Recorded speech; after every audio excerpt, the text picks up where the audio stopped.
Hi, this is Akila here. Thanks for the opportunity given to me. I'm here to explain about deep learning. I try to give some basic ideas about deep learning and some basic concepts in deep learning, and also I try to give an how we can code for single layer perceptron. How can you do a single layer perceptron? I give you an overview of single layer perceptron. Okay, so let's just get started into the session. Very important that whether we are strong enough in the deep learning. Okay, so when we talk about deep learning, okay, we all know that it comes under artificial intelligence. Okay, so in artificial intelligence, so it is like an umbrella. Okay, so artificial intelligence, it is an umbrella. So under that we have ML as one subset and DL as another subset. Okay, now.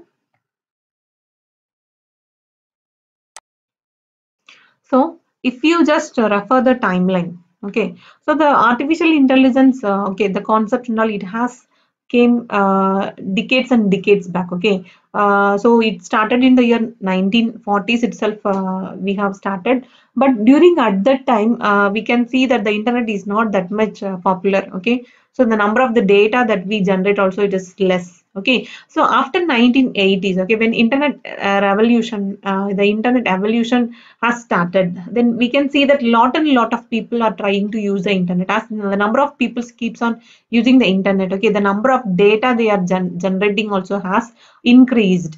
Okay, so that is the reason why it has suddenly we can see that there is an abrupt increase for this ML and deep learning techniques. Okay, so we all know that so the Google, we all know that Google, it is a very popular company.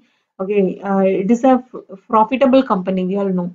Okay, so we are like thinking like many of us, we don't know, like so Google, it is providing a lot of services, right? So they are providing Google Meet and they are providing Gmail.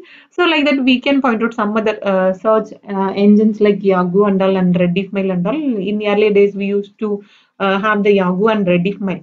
Okay, but the thing is that okay, so they are providing all the services. Okay, the lot of services are available in Google, Yahoo, and Rediff. Okay, but nowadays we see that Google is a very popular. Okay, whenever if I have taken my computer or laptop, I just try to type on google.com. Okay, whatever I would like to search, I will go with the Google and all, because it became very popular. And okay, so whatever services they are doing, we know that okay, they are providing without any cost. Okay, no cost for searching in Google or for Gmail and all. Even though for the advanced versions and all, we have to go for the subscription, that I can agree. But all the other services normally we use is it is of no cost, right? So it is they are providing the services at free of cost. Okay, so one thing we should understand that okay, as we are tend to use these services, okay, we are keep on generating data for them. Okay, so that is the advantage for them. Okay, so they are utilizing us. Okay, we are only going to generate the data for them.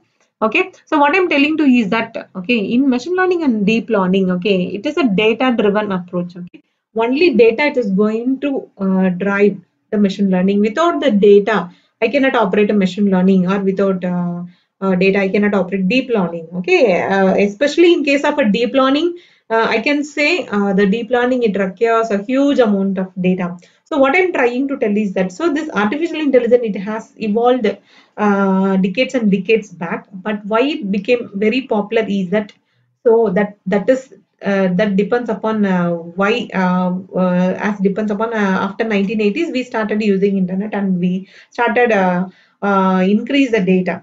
Okay, the amount of data that we generate, it has increased enormously. Okay, over the time, and in 1980s we have the machine learning. Okay, the deep learning concept, it has arrived just 10 years before 2010, right? So before going to talk about this artificial intelligence, okay, we should know how this artificial intelligence is came, how this machine learning came, and how this deep learning came. Okay, so it is very important that you should know the history before getting into anything. Getting into any topic or going to study any topic, you should know the history behind it. Okay, so we started with the explicit programming. Okay, what we will do for each and every application, we used to write program. We will be having a C or we will be having a C++. Then Java has come, so we used to write program for each and everything. Okay, but it doesn't work out for all the cases. Okay, for all the cases I cannot just like simply writing if and else conditions. Okay, for the most of the applications what we have today, I cannot just keep on writing if and else conditions for all the cases. It is going to be a time consuming process. Okay, so that is the reason we have went to the machine learning. Okay, so what is my machine learning? Okay, so it is a model. Okay, what I'm going to do is that I'm going to train my model. Okay, I'm going to give some data set. My data set, it is going to train my machine. Okay, and it is going to make a prediction. Okay, for example, we all know that we are interested in horoscope, okay, knowing our horoscope, and we used to give the horoscope to the Swamiji, and the Swamiji, he tells this is how your future will be. So in this case, I can tell the Swamiji as my model, and the horoscope what I'm giving is my data set, and the thing what he is telling is nothing but my output of my model. So the prediction of the model it makes. Is it clear? So we should know how to differentiate between the machine learning and deep learning. Okay. So when you just look at this figure, you can clearly understand that in case of a deep learning, okay, so we come across many layers. So not only one layer, we have more than one layers. Okay, and each layers. Okay, what are all these points? Okay, basically, so if I have taken this single point, so it is a neuron. Okay, so like that we have many neurons. Okay, we have more number of neurons. I can say I have 2, I have 3, or I have 4, I have 5. Okay, so that is the thing I'm going to decide depending upon my application. So my data, it will be keep on processed through multiple layers I have. Usually we used to call it as a hidden layers. So this is an overview about the deep learning. Okay, so what is my deep learning basically? Okay, so it is when I say as a machine learning, okay, we know that we have different models. Okay, for example, I have different algorithms. So I have random forest algorithm, then I have regression, then I have k nearest neighbors. Like that, I have many different algorithms for deploying my machine learning. Okay, but in case of a deep learning, we used to talk about that in neural network. Basically, what I have in my deep learning is a neural network. Okay, so what I will do is that I will try to increase the number of layers I have. Okay, when I have more number of layers, okay, then better will be the performance. So what is the performance metric? Basically we have is the accuracy. Okay, so if I say 99% accuracy, I am very happy with that, right? So if I have only 80% accuracy, no, it is not enough for me. Okay, I have to increase this accuracy. So how is that I am going to increase the accuracy? Okay, what are the nuts and bolts? If I can adjust those nuts and bolts, then I can able to increase the accuracy and all. We will see in detail in the upcoming classes. As we just walk through, you can able to understand. So basically, one thing we have to understand that in deep learning, what we have is basically a neural networks. Okay, so we have more than one neural networks. Okay, so how this neuron, what is a neural network? We all know that it is a combination of neurons. So if I have taken my, if we have taken our human brain, okay, so we have a neural networks. We have a nervous system. We have millions of neurons which are interconnected together. We used to call it as a neural network here. Okay, so if I have taken one neuron,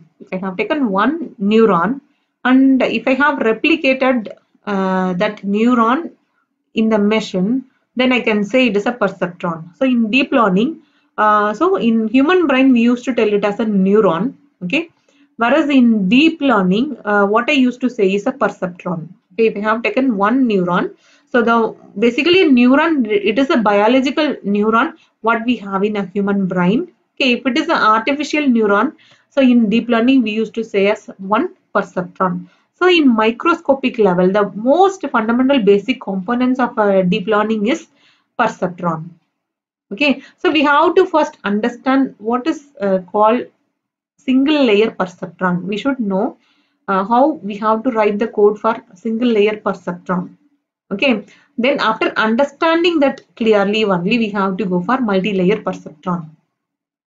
Okay, so then another thing I can point out here in ML and DL and all. So basically we will deal with the computations, we will do calculations. Okay, basically we will go with mathematical functions. I can say the person who is good in mathematics, okay, then it will be easy for them to study the deep learning. So it doesn't mean that only the person from mathematics came from mathematics background, and only the person who came from the programming background, they only have to refer the deep learning. No, it is not like that. Okay, so because nowadays we can see that in Google they have done lot and lot of updations. Okay, so in Google, so they have a Google Brain project. So in Google Brain project, they try to simplify the thing.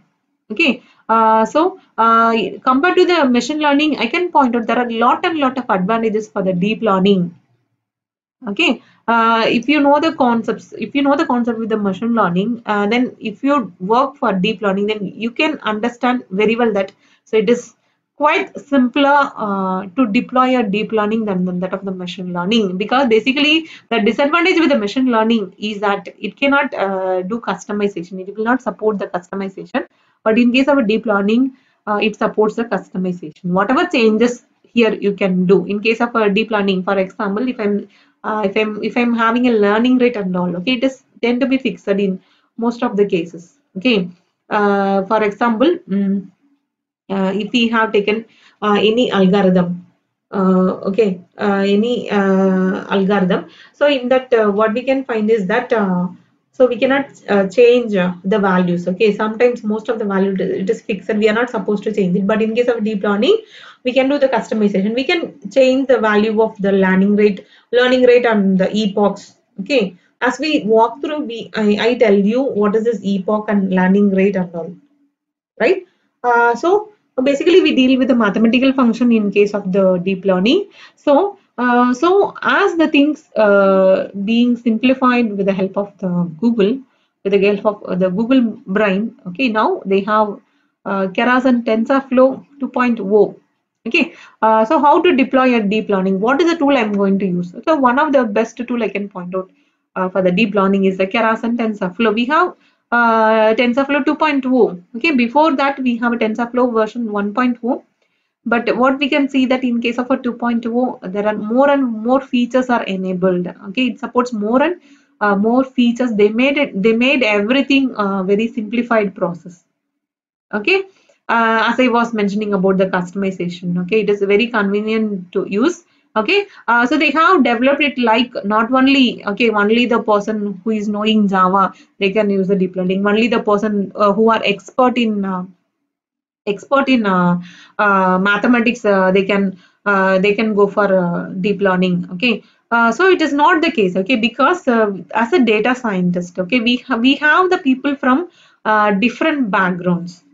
Okay, we have the people from different backgrounds. Okay, so what the target of the Google Brain was to make it more simplified so that everyone can use. Okay, any person from any background they can use it. Okay, so what they have done is that APIs. Okay, for each and everything they have APIs.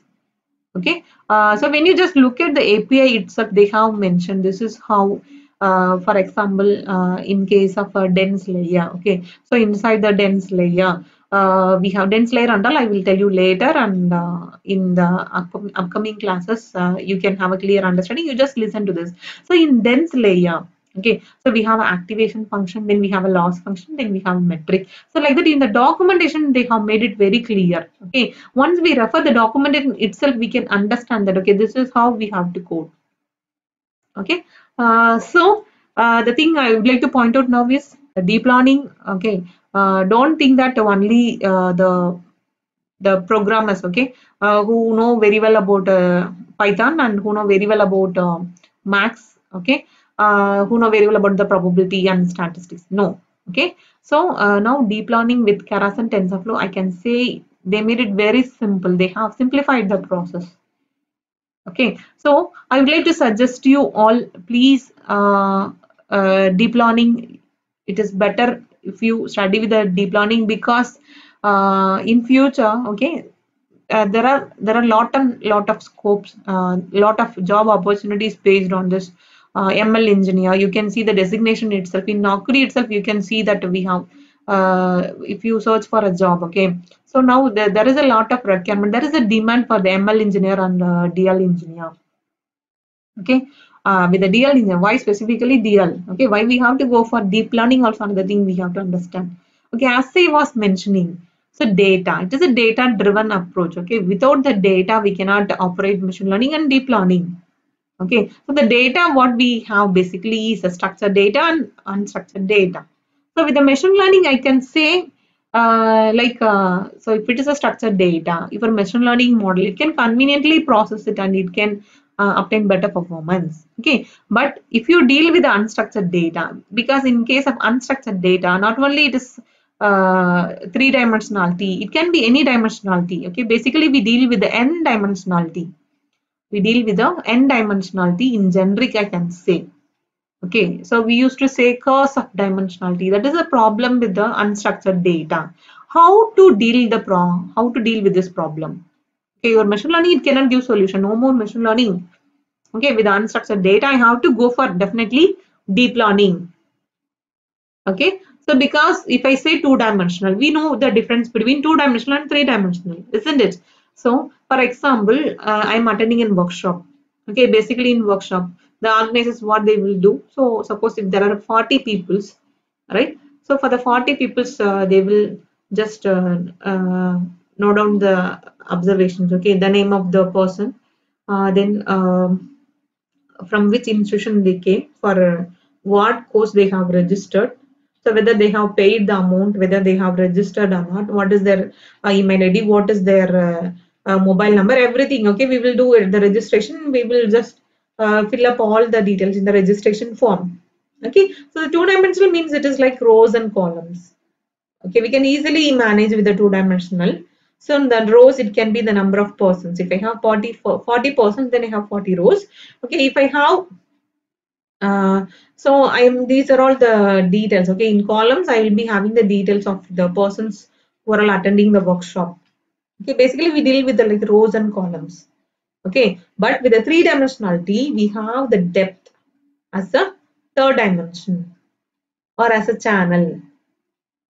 Okay, so when I deal with the third dimensional, okay, or any dimensional, multi-dimensional data, unstructured data, I have to go for deep learning.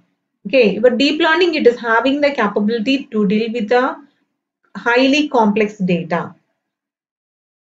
Okay, so now I think you got an idea about what is this machine learning and what is this deep learning, why we have to study machine learning, in which cases we can go for machine learning, in which cases we can go for a deep learning. So then another thing I have to say is that in a human brain, you should know how a human brain works. Okay, in a human brain, we have a nucleus. Okay, then we have dendrites, the fingers type thing. What we have is a dendrites.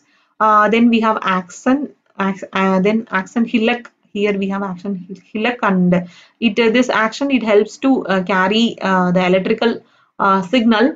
Okay, and here actually we have a synapse here. Okay, it tries to transmit information from one neuron to another neuron. This is one neuron. Like that, we have millions of neurons in human brain. Okay, so this is like an transmitter. This is like going to act like a transmitter. So if another neuron, the dendrites, it going to act, it acts like a receptive region. Okay, so this is how the human brain, and we try to replicate this human brain in case of a deep learning, we used to say as a perceptron. The artificial neuron, in case of a deep learning, we used to say as a perceptron. Okay, the first and foremost thing is that, then another thing here I have to say, in machine learning and deep learning, if I try to compare the machine learning and deep learning, usually in case of machine learning, so what we have is our data set, input, then before giving it to my model, so this is my model. Okay, it can be a linear regression, anything. Okay, it will do classification. So before classification, I have to do feature extraction. Okay, so I have to first clean my data, and I have to try to have important features. Okay, only the important features I'm going to give. I'm not going to give all the features to my model. Okay, so that is a reason why we have this feature extraction. We'll be doing data pre-processing before giving to the model. Then it will do classification. Okay, so if I have an image, so I am giving and feeding an image of car, and it has to predict whether it is a car or it is not car. Okay, so it will just classify like whether it is 0 or 1. Okay, and it is going to predict. My model is going to predict. Okay, so now in the deep learning, here you can see that like we are not going to do like a feature extraction separate and classification. We are going to do it together. Okay, feature extraction and classification, and here we can see that we have multiple layers. Okay, we have multiple layers. Okay, so this is layer 1, this is layer 2. Usually we used to call this a hidden layers. So hidden layer 1, hidden layer 2, hidden layer 3, hidden layer 4. Okay. So now in each layers we have many neurons. Okay. So first, before getting into this deep learning, what is the first thing we should know is how this single perceptron, the most fundamental basic component we have in deep learning is a perceptron. Okay. What is this perceptron? Okay, so that we have to understand first. Okay, so with the ML, what we have is like the thing you should understand is that we have different algorithms in ML, but in DL, I can say it is only neural network. Okay, so just you are going to do what is that you are going to do here? You are going to increase the number of hidden layers. Okay, and you are trying to adjust the hyperparameters. We used to tune the hyperparameters. We used to say as a hyperparameter tuning in order to have the better accuracy. Okay, with 80%, no, I'm not satisfied. Okay, what I will do, I'm adjusting my weights and biases. Then my epoch and learning rate, everything I used to adjust, and I'm going to see whether I'm getting 99 or 100%. Okay, if I have reached that point, okay, so then I can stop the process. So this is how I will do. Now I have to explain what is the single perceptron it is going to do. So here you can see this is a figure I have drawn on my own for a single perceptron. So this is a single perceptron. So here I have pointed out this is a single perceptron. In single perceptron, basically we can just dissect this into two. First is the summation function, then second one is the activation function. Okay, so it is having some inputs. Okay, you might be asking what is this inputs? You might be asking what is the input and all. Suppose you consider that. So if I have an image, okay, if I have an image, basically the image we used to represent like in grid lines. Okay, so for easy analysis, let me just take it with 4 by 4. Okay, here you can see it is having 4 rows and 4 columns. Okay, or else I can say, so the width is 4 and the height is 4.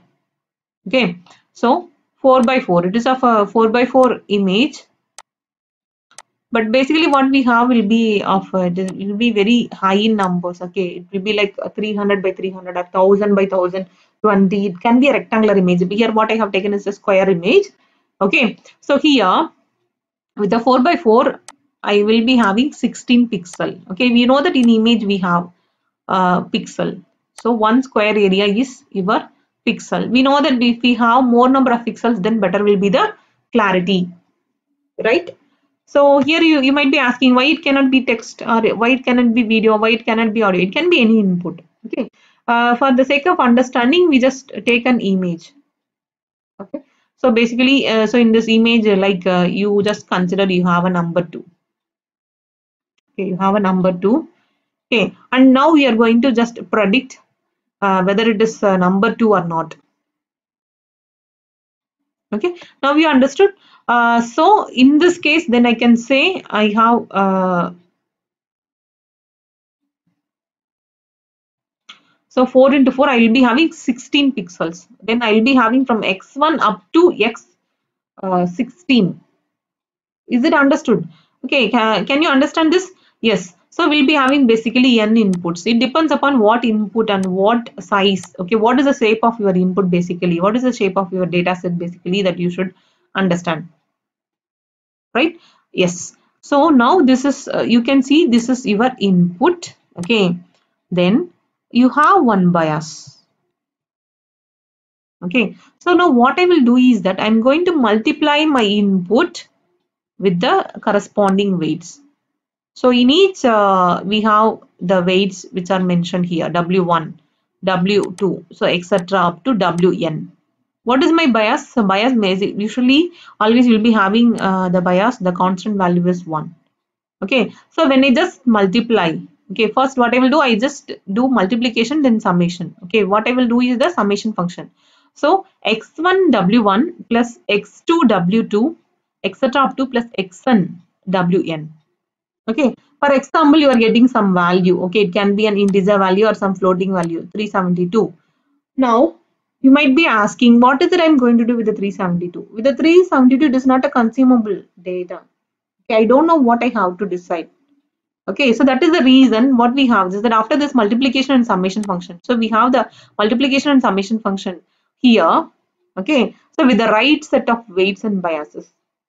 Okay, so the weights will multiply x1 w1, let me just repeat, then plus x2 w2 etc. It will go like this, then xn w1 plus b. Okay, here I have forgot to mention b, so plus b, this will be going to my output y. Okay, this is my output yi. Okay, so my yi is equal to x1 w1 plus x2 w2 etc. up to xn w1 plus bias. Okay, now you are getting some value. Imagine that you are getting some value. Okay, 372. So by having this 372, I cannot decide anything. Okay, I need to have some useful, I have to derive some useful information from this. Okay, so that is the reason why we have the activation function. Okay, this activation function, what it will do means it will convert that into a probability. So basically with the probability we'll be giving it like an in terms of percentage. Okay, so 80%. So there are 80% of probability that it can be image 2. Okay, so there are 20% of chance that it cannot be image 2. Okay, so basically I will be giving like a 0 and 1. So if it is a 0, I can say it is a image 2. If it is a 1, for example, you just consider. So if it is a 1, then it is not a 2. It is not a handwritten digit 2. Okay, so then what is my error? Okay, so so my error will be 20%. So this is it is actually 2, but here the probability what the value it is giving is 80%. Accuracy what your model. So this is the model. So this is your neural network. It is going to predict. Okay, it is going to predict that the accuracy it is going to give is 80%. Okay, so 20% it is not 2. Okay, what is my loss? So 100 minus 2. So 100 minus 80 is 20% is my loss function. Okay, now we understood. So this is, if you understood the concept of the single perceptron, then it will be easy for you to go with the multi-layer perceptron. We'll be having it like SLP and MLP. The microscopic level, first we should clearly understand what is this single layer perceptron. I hope you got some basics with the deep learning. Now we shall see how we can deploy the single layer perceptron. Okay, before going to see the multi-layer perceptron, first we should, as I said, we should know the theory behind what is the single layer perceptron. Also, we should know how to deploy this. Okay, so how we have to do the coding for this single layer perceptron. Okay, the thing is that you can go with basically in IDE, like if you can install Python in your Windows OS, you can do that, and you can install Keras and TensorFlow 2.0. So that is one way you can do. So what I can suggest is that we can just use the Google Colab, which is available. Okay, if you have your Gmail account, okay, just in Google you try to type Google Colab, okay, in small case. Okay, Google Colab. Okay, so you can see, just click on this website. So it directly brings you to the Google Colab. Okay, so if you have the account, okay, you just need to sign in by using your Gmail account. Okay, I have already opened this, so let me just take this. Okay, so here what I have taken is that the MNIST data set. Okay, So MNIST dataset. Okay, we all know that MNIST, it is a modified National Institute of Standards and Technology. So let me just show you what is this MNIST dataset, because in machine learning or deep learning, the important thing is that we need to have a dataset. Okay, without the dataset, we can't do anything. Okay, so with the MNIST, okay, what they have done is that, so they have taken the digits from 0 to 9. Okay, so for example, if I'm writing 0, myself I will be writing in one way, you might be writing in another way, another person might be writing in another way. There could be many possibilities. Okay, so like that, so they have taken 60,000 images. Okay, this 60,000 images. Okay, MNIST, let me just show it to you, and so that you can have a clarity about what is this MNIST dataset basically.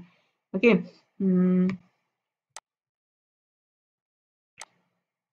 Go to the web page.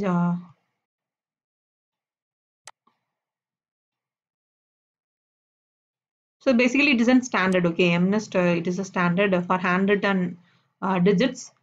Okay, so here you can see, I hope it is visible to you. Okay, it contains 60,000 training set and 10,000 test set. Okay, so in ML, you basically what you know is that we have training data and testing data. Okay, so the 60,000, we might be having 60,000 images. It is like one image, it is stacked behind another image, like that. We'll be having 60,000 images. It can be of any digits, handwritten digits from 0 to 9.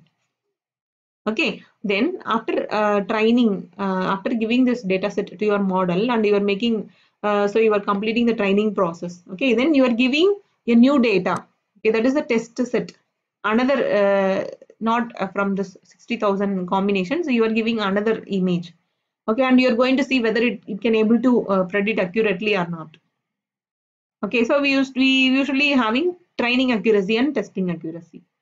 Okay, I hope you got what is this MNIST, and now just directly get into the code. Okay, so in Google Colab, what I have done is that I have already written this code. Okay, then I have uploaded. Okay, I have written the code and I have uploaded. You have one option called upload notebook. Okay, first when you do it for the first time, it will be asking to new notebook. You have to click on that new notebook. In that new notebook, what you have to do is upload notebook. Okay, if I have my code as IPYNB file, basically it will be having the code in the extension IPYNB. Okay, I have uploaded that, right? Or else you can directly just keep on follow the codes. Okay, in each and every step you just keep on typing it, and directly you can from the video you can directly watch and you can type it. Okay, so now we got what is this MNIST dataset. So we have the MNIST dataset as our input. Okay, the first step will be installing TensorFlow 2.x. Okay, as here we have this TensorFlow 2.x in Google Colab. Okay, it is installed. Okay, it is pre-installed. Only thing what we are going to do is directly we are going to import the library, whatever which is required. What is our problem statement here? So my problem statement is I'm going to deploy my single layer perceptron. Okay, so I have my MNIST dataset. Okay, I'm going to predict if I'm giving an image as 2, it has to predict whether it is image 2 or not. It has to classify, right? So this is the my problem statement. I think this is clear. Okay, the first thing is that you have to install the TensorFlow 2.0. So TensorFlow 2.0, it is already available here. So directly just I'm going to type import TensorFlow as TF. Okay, now let me just give an overview of this. Okay, then we have another class separately for the single layer perceptron hands-on. Okay, let me just give an overview here. So the first thing is that then so basically in deep learning, okay, you have 5 steps.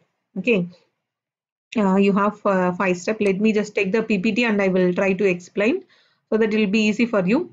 In deep learning, basically we have as a 5 step. Okay, the first step is load the input data. Okay, then second step is clean the data. Usually we will be having some pre-processing before giving it to your model. Okay, we will do pre-processing. Okay, you will just clean the data, then after that you just try to you just make it important features. Okay, you try to capture important features, and that is the thing you are going to give to your model. Okay, basically this is how in machine learning it works. In machine learning we will do the feature extraction and the classification as separate one, but in case of a deep learning we will do it together. Okay, so generally you just understand whether it is a ML or DL. These are all the basic steps we have. So we will do the pre-processing here. Once pre-processing is done, we have obtained the important features. Then we are going to give that to your model. Okay, so in case of ML, this model it can be a KNN, K nearest neighbor, or regression classifier. So it can be any model. Okay, then after that, the very important step what we have is improve the model. Okay, so what is improve the model? It is basically a hyperparameter tuning. We have to fix right set of weights and biases. Okay, then the learning rate and epochs and all, so that we can get the better accuracy, the higher performance. So improve the model. So then that is done. Then finally directly give it to productivity. Okay.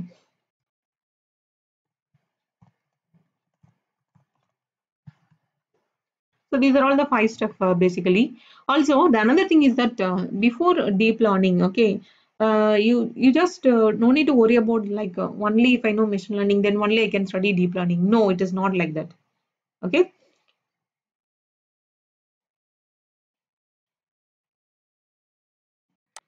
It is enough to know some basic concepts in machine learning. Okay, basically in case of machine learning, we have 3 types of algorithm.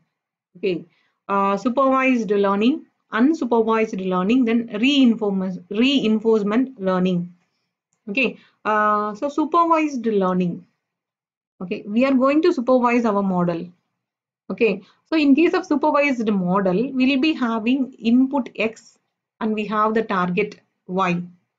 Okay, in case of unsupervised learning, we have only input X, we don't have any target Y. Okay, you understand very well. So with the supervised learning, I will be telling my model is that, okay, if this is the input and this should be the output. Okay, I'm going to supervise my model. But in case of unsupervised learning, okay, so what it will do is that based on the input, it can do some grouping of the inputs. We used to call it as a clustering. Okay, for example, in my mobile, okay, if I have taken, I'm using my camera and I'm taking many snaps. Okay, so after over a period of time, suppose after a month, automatically it is giving, okay, so these faces are related. Okay, it will just group like that. Okay, suppose myself, my snaps it has grouped together, then my son's images it groups together. So that is kind of, so it is doing automatically, isn't it? Even in your email you might have noticed, okay, with the Gmail, so lot of this ML concepts they have implemented. That is how automatically it can separate, like these are all belong to advertisement email, these are all belong to spam emails. Okay, it can able to, so it can do it itself. Okay, so there is no target. Okay, so if there is a similar traces, it tend to group it. Okay, that is clustering. Another thing what we will do is a compression. So this is an unsupervised learning. Okay, what is called reinforcement learning? Okay, suppose for example you consider autonomous vehicle. Okay, so wherever case the machine it has to decide on its own. Okay, for an autonomous vehicle, we know that okay, suppose if there is an object, okay, then it has to slow down. If there is a left, it has to take left turn. If there is a left turn, it has to take a left. And if there is a right turn, it has to take right turn. If there is an a traffic signaling is there. If it is a green, it can travel. If it is red, it has to stop.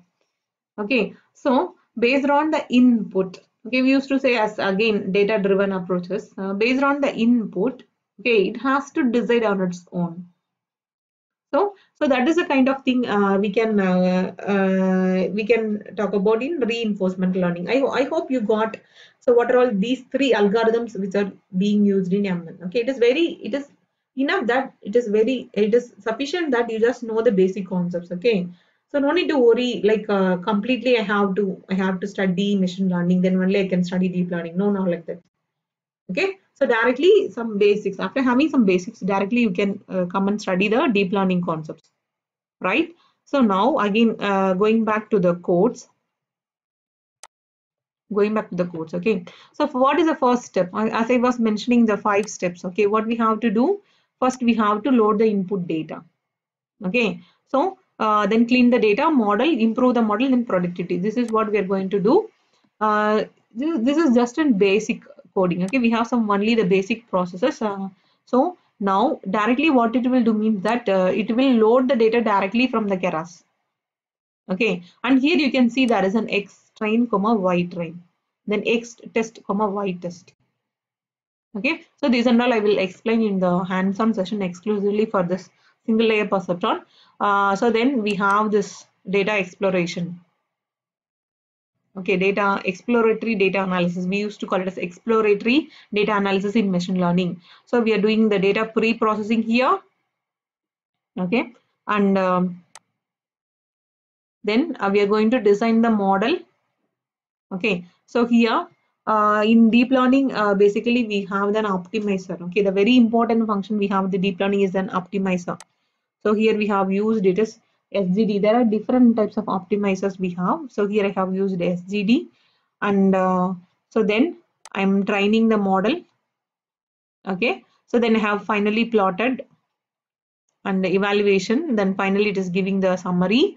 Also I have an option to improve. Okay, so just we look at the basics here. Let me just in runtime you just run all. You just give run all.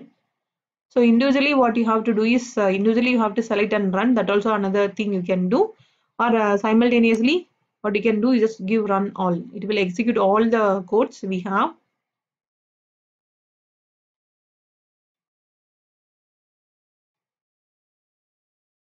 So now you can see that here, okay, it is running many epochs. Okay, so totally we have around 70 epochs. Okay, at each and every epoch, after each and every epoch, it is like a trial and error basis, like we used to keep on repeat the process. Okay, first we'll be having one set of weights and biases, then after that what we will do, again we will change, we will see what is accuracy. If the accuracy is less, again okay, I have to tune it. Okay, hyperparameter tuning is done, and so you can see initially the training accuracy, it is 89%. This is a validation accuracy, that is the testing accuracy. Okay.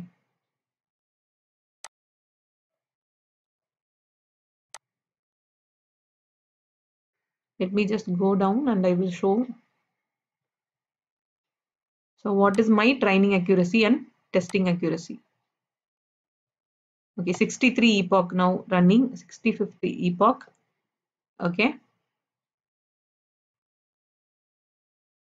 Okay, at the end of the 70th epoch, you can see the training accuracy is 92% and the testing accuracy is 92%, almost same. Okay, so it is not overfitting.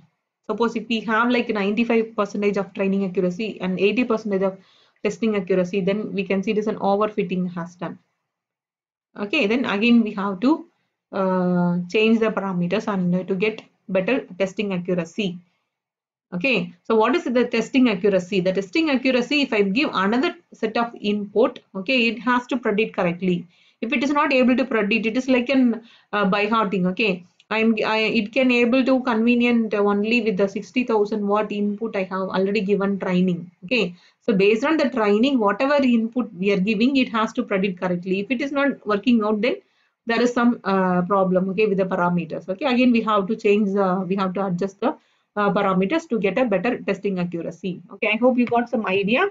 Okay, we will see this in detail in the another class. Okay, thank you all.